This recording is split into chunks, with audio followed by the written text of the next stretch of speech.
let's say meron tayong tangent ay circle, tapos papunta ulit doon, papunta naman sa kabila. Ito naman para maiba naman. Yan. So let's say A, B, C, D. So let's say meron tayong AB, which is 10, then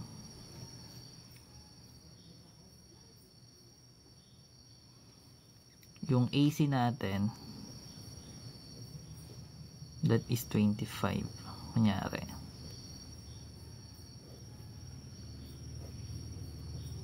Then pinapahanap sa atin etong exterior or yung AD. Naintindihan nyo ang given?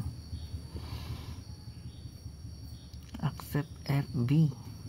Ala, wait, bakit? Na matraso ko. Wait, 4. May sagot ka agad. Report. Wala naman eh.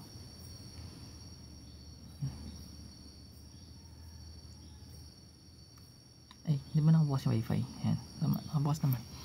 Hindi ka mo nakita. Anyways guys, ganun pa rin yung gagawin. So remember yung tangent natin, yung AB natin na tangent line, A-squared lang natin yan kasi tangent line siya eh.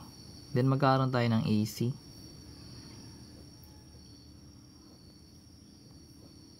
Total buo naman yun. Tapos yung exterior natin, that is X. So bari magkakaroon tayo ng 10, yung AB natin. So 10 square natin yan. Yung AC natin is 25. Yung X natin is X pa rin. So gawin natin itong 100 kasi 10 squared is 100 equals 25x. Then divide both side by 25. So mawala natin yung value ng x, which is 4. So ngayon siya ginagawa. So actually minamanipulate na lang yan guys. Basta alam mo dapat nakapag second tangent, yung tangent naka-squared. Then whole times external lang naman sa second.